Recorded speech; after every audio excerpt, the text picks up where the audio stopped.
The morning room at Harbrook House, Grosvenor Square, was not a room built for weeping.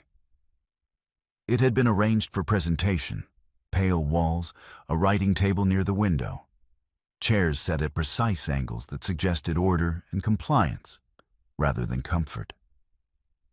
On the 12th of October, at 10:30 in the morning, Arabella Harbrook sat in that room in ivory silk that had been pressed and laid out for her before dawn, and she had been crying for 20 minutes without making a single sound. Her hands were folded in her lap because her mother had told her not to touch the contract until she was instructed to. The contract sat on the table before her, already signed on one side by her father, who had set down the pen and retreated to his chair by the wall as though the matter was concluded. Lord Westcombe, 52 years old, patient as stone, indifferent as weather, stood at the window and watched the square below without any particular interest in the young woman behind him. Arabella kept her eyes on the table and let the tears fall without lifting her hand to stop them. Because stopping them would have required a movement her body no longer trusted itself to make correctly. Her mother, Viscountess Honoria Harbrook, stood at the edge of the table with the pen extended, and her voice dropped to the registers she used when she meant to be final. "Stop crying, Arabella," the Viscountess said. "You will marry him. Women in your position do. Sign the contract." In the corridor outside, Lord Caspian Aldermere, Duke of Aldermere, 34 years old, and present at Harbrook House on a matter of Lords' Committee business that had nothing to do with this room, had been standing 90 seconds in the hallway after the butler told him the Viscount was with family but would be out shortly. The morning room door was a quarter open. He had heard all of it: the Viscountess's voice, the silence that answered it, and the particular quality of a silence that belongs to a person who has already given up arguing. He stepped into the doorway. He did not knock. "No," Caspian said. "She won't." The Viscountess turned. The pen was still in her hand. Lord Westcombe turned from the window. The Viscount, in his chair by the wall, looked at the floor. "Your Grace," the Viscountess said, "this is a private matter." "It was, Lady Harbrook," Caspian said. He crossed the threshold by one step and addressed the young woman at the table directly. "Miss Harbrook, forgive the intrusion. Do you wish to sign that contract?" Arabella raised her head. It was not a question she had been asked in this room in a very long time. She had been told what would happen, and told why it was necessary, and told that her feelings on the subject were a luxury the family could not afford. She had not been asked. "No, Your Grace," she said. "I do not." "Then you will not." He looked at her father, then at Lord Westcombe. "Lord Harbrook, your daughter has declined the match before a witness. The contract is void. Lord Westcombe, I am sorry for your time." He looked at the Viscountess last, and his voice did not change its register. "Lady Harbrook, I will be escorting Miss Harbrook from this house within the hour. Her possessions may be sent to my sister's address in Grosvenor Street by nightfall." He turned back to Arabella. "Miss Harbrook, may I offer you my arm?" She rose. Her legs did not hold her well. He crossed to the table and offered his elbow, not his arm, his elbow, and waited without moving while she steadied herself against his sleeve. They walked out of the morning room together, and Caspian did not look back.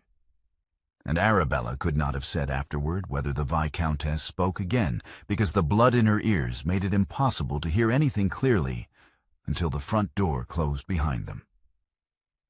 The carriage was waiting. He handed her in without touching her skin and gave the coachman the address before he sat across from her.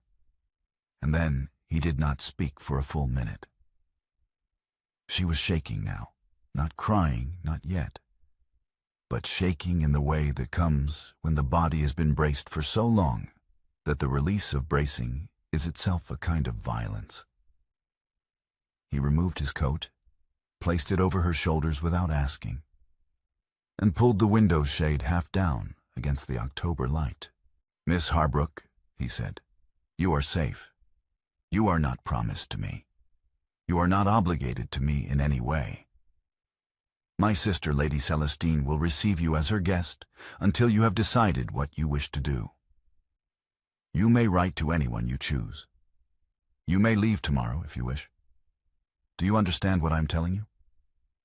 "Yes, Your Grace," Arabella said. "Thank you." "My name is Caspian," he said. "When you feel able to use it, please do. Not before." She said nothing for a moment. Then, very quietly, she answered him. "Yes." The carriage turned onto Park Lane, and she began to cry differently, not the silent, controlled tears of the morning room, but the kind that comes when the necessity of control has finally passed. He did not reach across the carriage toward her. He sat with his hands still on his knees and watched London move past the window. And when she had finished, he passed her his handkerchief without comment, and she held it folded in her lap for the rest of the 90-minute drive, with his coat still around her shoulders.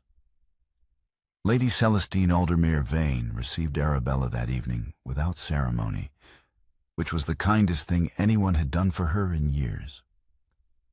There was no formal introduction in the drawing room, no arrangement of chairs to suggest that Arabella was being assessed. Celestine simply came downstairs, looked at her, said, "You will have the room at the end of the east corridor. It has the better window," and told the housekeeper to bring supper up on a tray. She did not ask what had happened. She did not ask what Arabella needed. She assigned her a room and left her to sleep.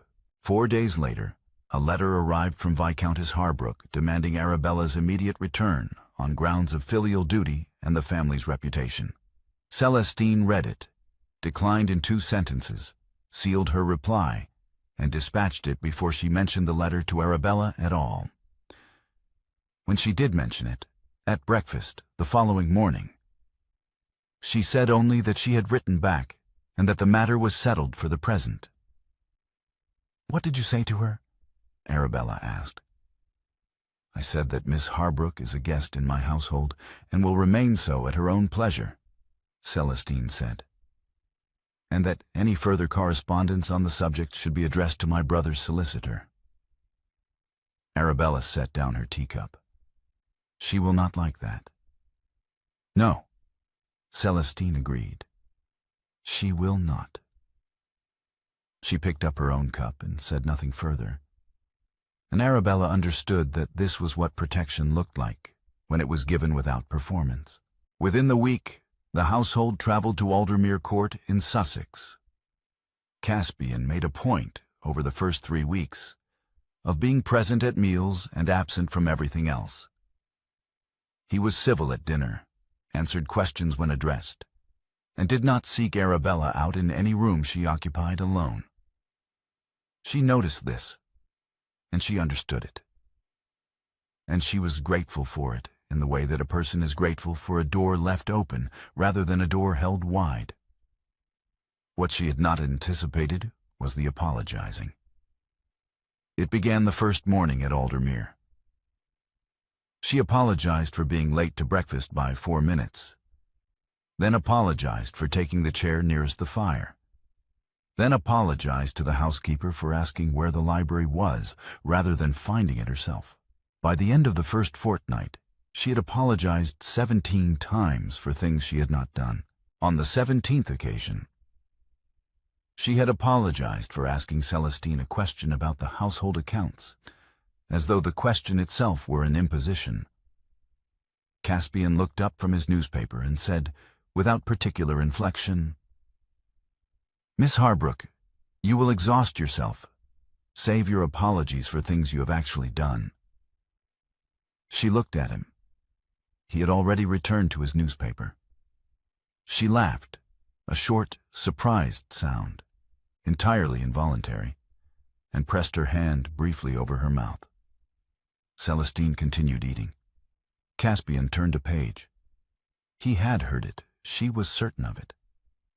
But he remarked on nothing, and she was grateful for that too.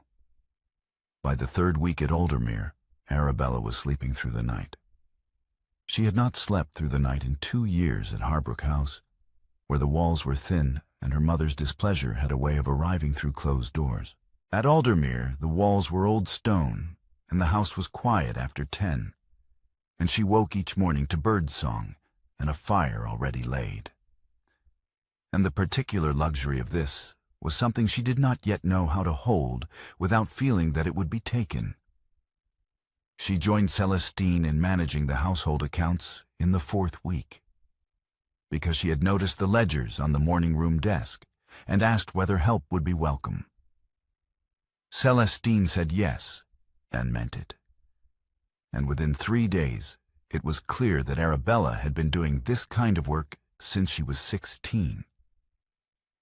Not as a guest assisting, but as someone who understood figures, who caught an error in the quarterly coal receipts on her second morning and corrected it without being asked. It was Caspian who invited her to the estate ledgers in week 5, crossing to the doorway of the library one afternoon and saying, without preamble, "I have the Eastfield drainage accounts open, if you would like to look at them. They are giving me difficulty." She followed him in. They sat at the same desk, the large writing table in the center of the library, with the ledgers spread between them, and their forearms were perhaps 3 inches apart on the leather surface. He worked through the Eastfield columns, and she worked through the drainage expenditures, and neither spoke much, only occasionally pointing to a figure or sliding a page across. After perhaps an hour, he reached for the bound ledger to her left, and their fingers met on the leather binding. She felt the contact, the warmth of his hand through the cool of the book, and did not withdraw. And he did not withdraw. And for 3 seconds, neither of them moved. Then he released the ledger, and she turned the page without speaking, and the afternoon continued. She wrote to Persephone twice in the first fortnight.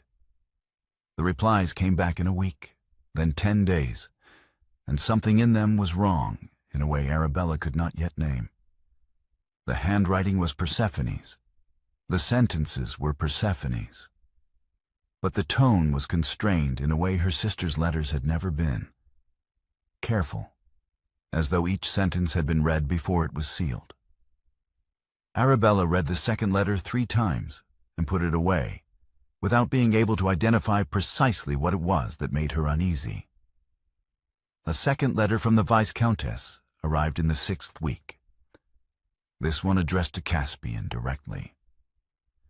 Celestine intercepted it, brought it to Arabella in the sitting room, and read it aloud without editorial comment. The Viscountess had written that Arabella's removal from Harbrook House had been conducted without legal authority, that her daughter's continued residence at Aldermere Court was an embarrassment to both families, and that she expected the matter to be resolved before Christmas.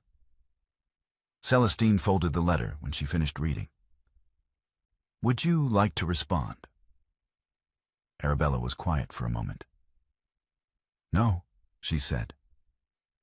Celestine set the letter on the table between them. She did not ask why, and she did not press, and she did not suggest that a response might be prudent or politic. She simply accepted the word and moved on to the household matters she had come to discuss. And Arabella sat with the knowledge that she had made a decision, a real one, with consequences she had considered, and had not apologized for it. It was the first decision she had made in this house without a sorry attached to the end of it. And she noticed the absence of the word the way you notice when a sound you have grown accustomed to finally stops. The morning post arrived at Aldermere Court each day with the first post. And on a Tuesday in the 8th week, Arabella opened it over breakfast while Celestine reviewed correspondence, and the two younger girls, Celestine's daughters, 9 and 11, argued quietly over the last of the marmalade. Arabella turned to the second page and found the third column and read, in the clear print of the social announcements, Lord Westcombe of Kent is pleased to announce his engagement to Miss Persephone Harbrook of Grosvenor Square. Nuptials to take place in May. She read it twice. She set the paper down with her hand flat on top of it. She finished her tea. She said nothing for the remainder of breakfast. When the meal was over, she went upstairs to her rooms and did not come down until evening. When she came down, Caspian was in the library by the fire, reading. He looked up when she came in, and he read her face, and he set his book down without being asked. My sister is to marry Lord Westcombe in May, Arabella said. I read it in the paper this morning. My mother did not write to warn me. She announced it publicly, so I could not refuse it privately. Persephone is 19. She has not had a season. She has no voice of her own in that house, and she has no one there to refuse for her. Sit down, Caspian said. Who is your solicitor? I do not have one, Arabella said. She sat because her legs were doing the unreliable thing again. I have no money. I cannot engage one. I will engage Mr. Nettleship of Lincoln's Inn tomorrow morning, Caspian said. In your name. I will pay the initial inquiry. If there is anything to pursue, you will retain him in your own name from whatever the inquiry uncovers. If there is nothing to find, I will pay the bill, and we will not speak of it again. You will not owe me anything. Why? Arabella said. She looked at him directly. Why, Caspian? He was quiet for a long moment. He rose and went to his desk at the far end of the library, opened a drawer, and returned with a single folded sheet. He held it out. This is a letter from my sister Cordelia, he said. It arrived a fortnight ago. It is the 7th letter I have had from her in 7 years. Read it. She unfolded it. 4 lines about the weather in Yorkshire, a mild October, the moors quite brown. 1 line about a kitchen garden she had planted in the spring. A closing that said she hoped he was well and remained his affectionate sister. Nothing else. No request. No complaint. No question. Nothing that could be called a communication from a living person to a person she loved. She was forced at 22 to a man who has not beaten her and has not loved her, Caspian said. I watched it happen. I was 27. I protested privately.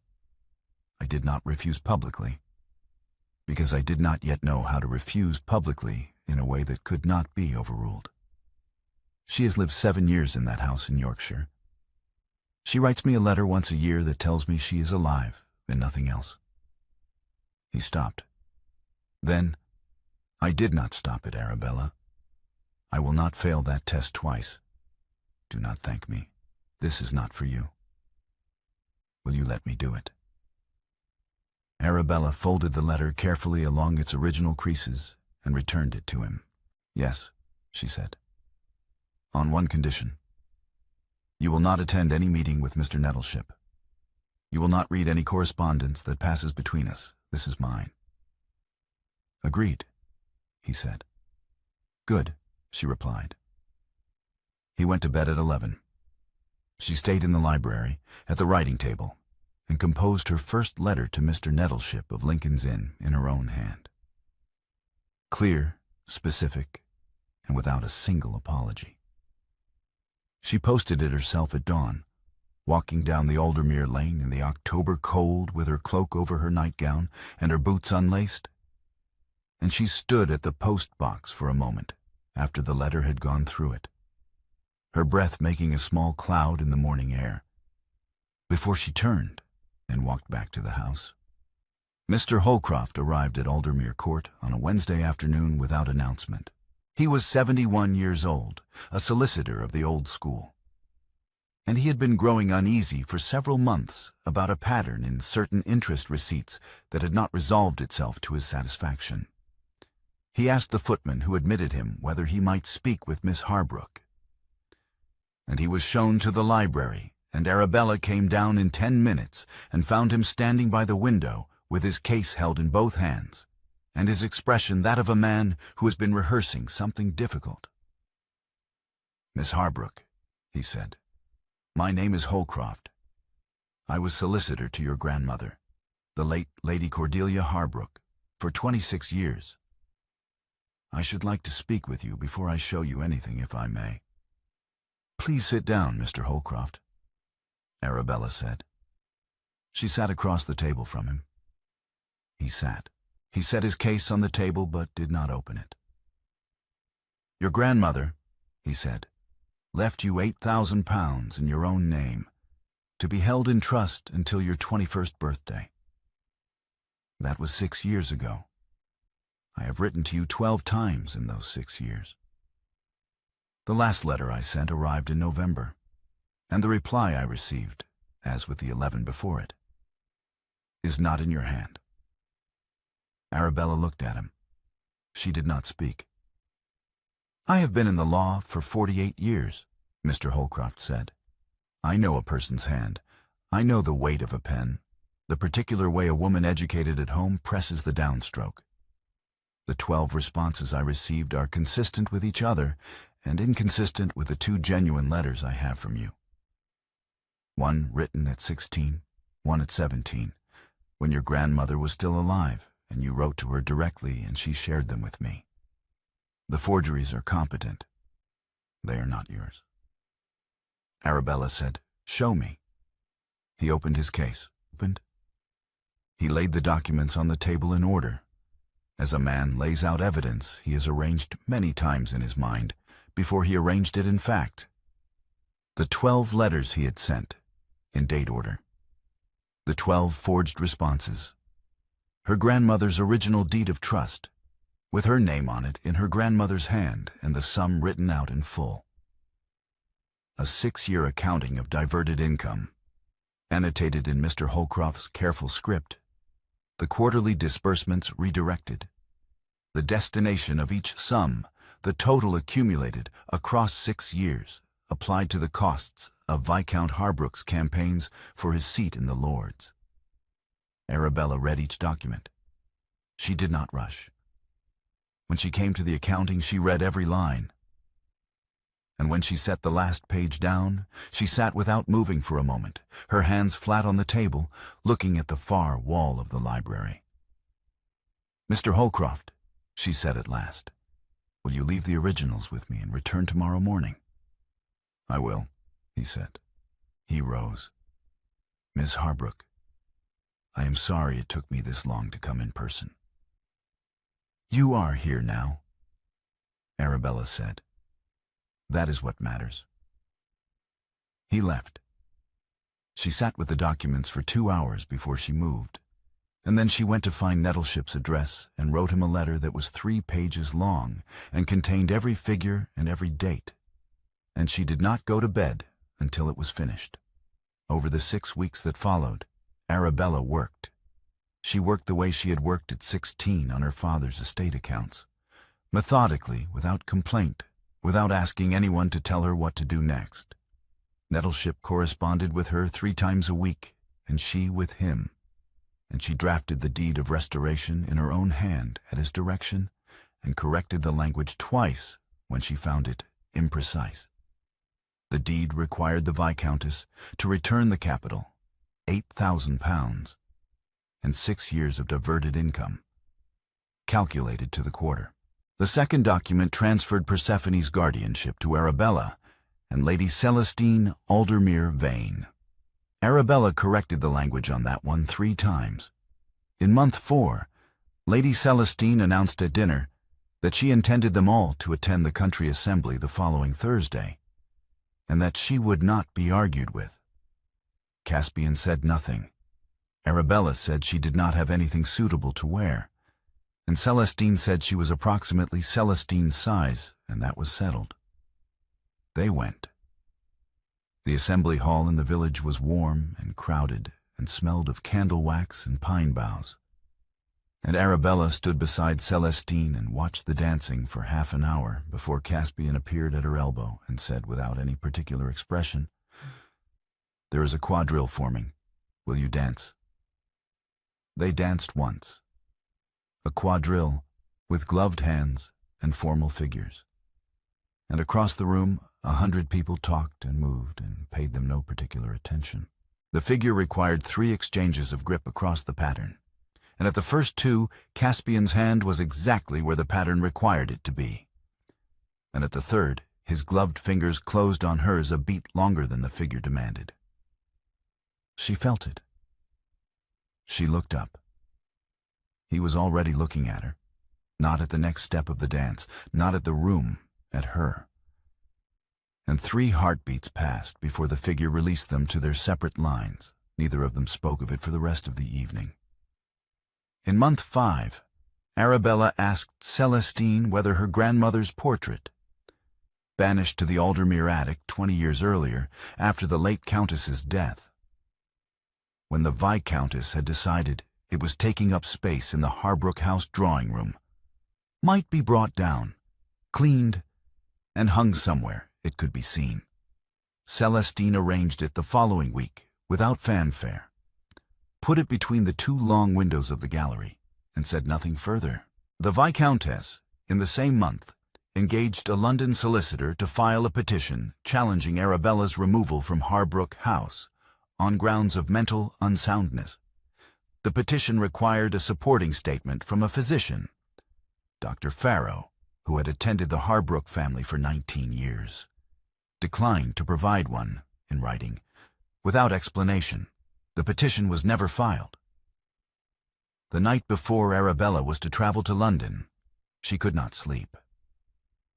She came downstairs at 2 in the morning and found the library lit, Caspian at his desk with papers, a habit she had learned not to question. And she crossed the room to him without speaking and rested her forehead against his shoulder. Not an embrace, 3 seconds of wait, no more. He placed one hand flat against the back of her head, his palm warm against her unpinned hair, and said, "You will not fail tomorrow, Arabella. And if something goes differently than you have planned, it will not be failure. It will only be a different road." She pulled back. She nodded once. She went to bed. And this time she slept. Late April. 6 months to the day since Caspian had stood in the doorway of the morning room at Harbrook House and spoken one sentence that changed the course of everything. Arabella arrived at Harbrook House alone in a hired carriage, with Mr. Holcroft and Mr. Nettleship waiting in the hall on her instruction. She had told Caspian he was not to come. She had told him this on the night she posted Nettleship her first letter, and she had not revisited it. If she walked into that morning room with the Duke of Aldermere behind her, her mother would look at him and not at her, and the work of 6 months would be his, and she would have traded one dependency for another. He was at Celestine's house on Grosvenor Street, 4 streets away, because that was her condition, and he had accepted it without argument. The butler admitted her and did not meet her eye. She knew this house, every step of it, every creak in the 3rd stair, the way the morning room door caught on its frame in damp weather. She walked to the morning room without being shown. The Viscountess was sitting with her embroidery. She did not rise. "Arabella," she said, "you have come to apologize." "No, Mamma," Arabella said. "I have come to speak with you once. When I am finished, I will leave, and you will not see me again unless you ask." She set the folio on the table, the same table the contract had sat on in October, in the same spot, the morning light falling across it from the same window. She opened it. She placed the documents in order, Mr. Holcroft's 12 letters, the 12 forged responses, her grandmother's original deed of trust, the 6-year accounting of diverted income, the deed of restoration, the transfer of guardianship.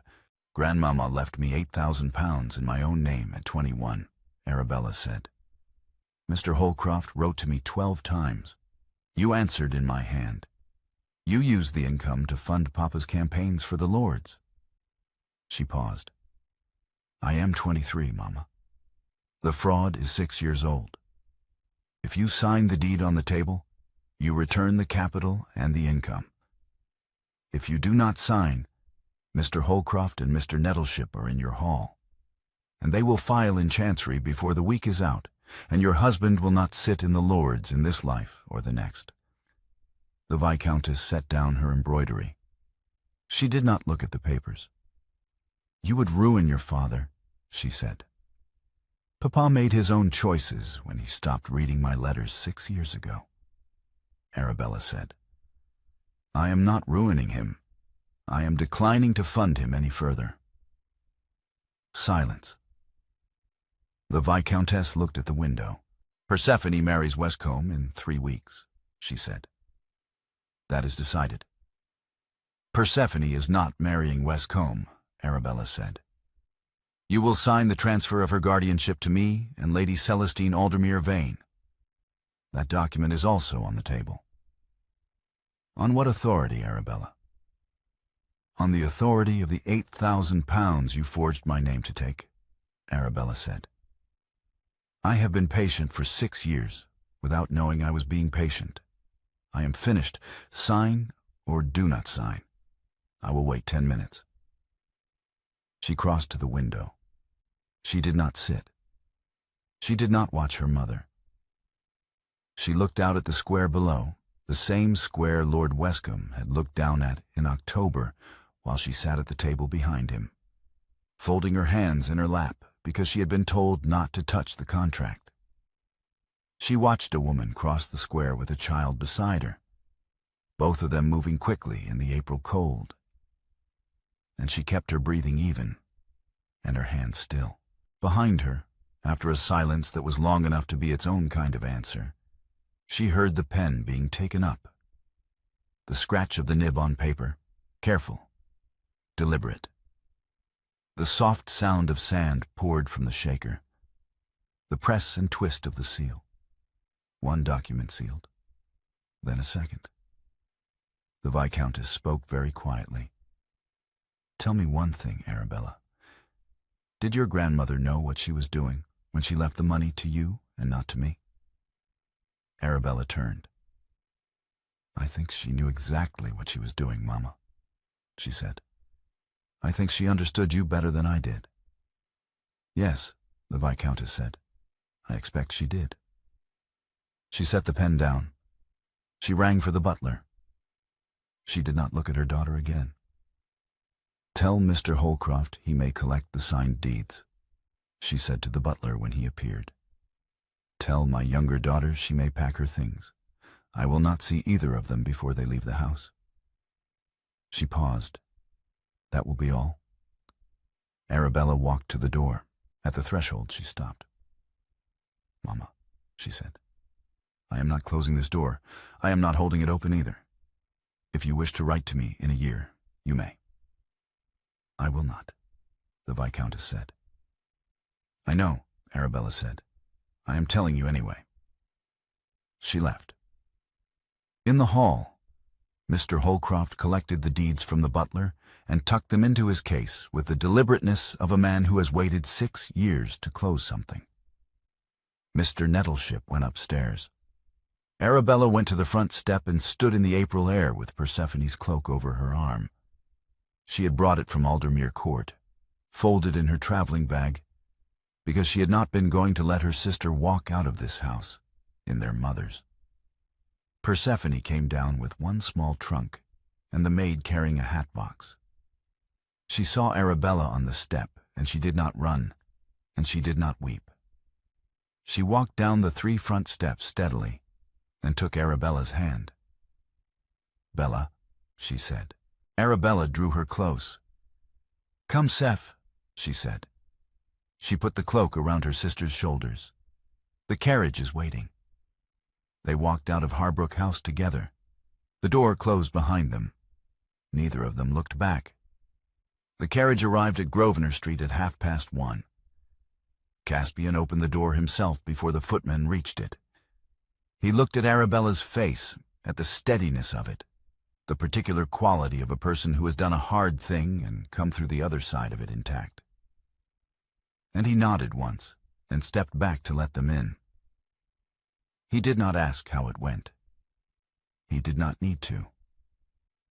Persephone was settled into Celestine's household that afternoon, given the room beside Arabella's. And Celestine showed her around the house herself with the same practical, undemonstrative kindness she had shown Arabella 6 months earlier. The Viscount, facing a fraud he could not contest publicly without exposing the full scope of it, withdrew from his lord's bid within the week and removed himself to the country estate, where he remained. The Viscountess refused all correspondence. Arabella wrote to her once, a single sheet. Mama, I will not close the door. I will not hold it open either. A. No reply came. She had not expected one. June came warm to Sussex. Aldermere Court in June was a different house from the October one.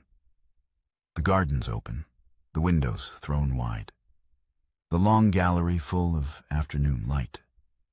It was in the long gallery that Arabella found Caspian one afternoon, standing before the portrait that had been hung between the 2 windows in month 5. He had been there, she suspected, for some time. He was looking at it with the particular stillness of a man who has been thinking rather than simply looking. Caspian? She said. He turned. Your grandmother?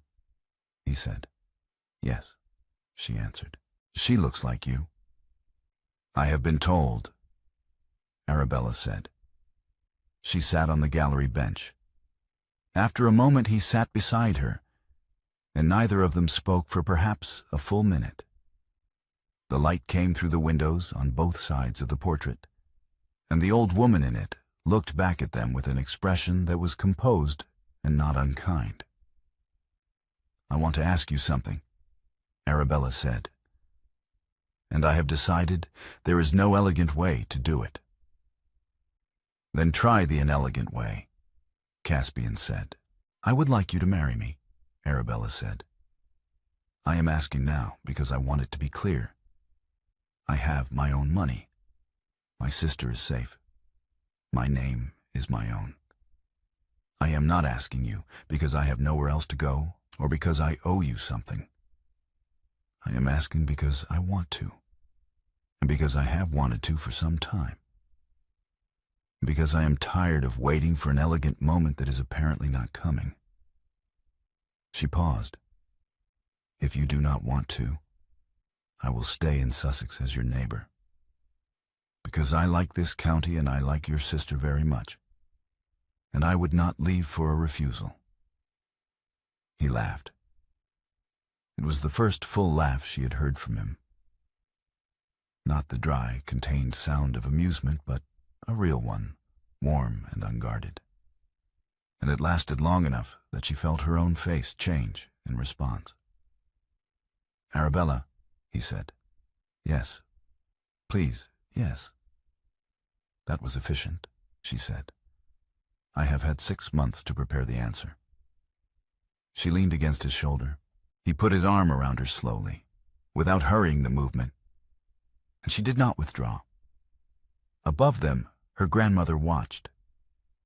After a moment he turned and kissed her forehead, and then he waited, and she tilted her face up, and he kissed her properly, mouth to mouth, unhurried, one hand at her jaw and one at her shoulder. And her hand came up to his chest, and when they parted she was smiling in a way that surprised her by its completeness. Caspian, she said. That was the first time I have kissed anyone. I thought it might be, he said. Was it adequate? It was very good, he said. Try again.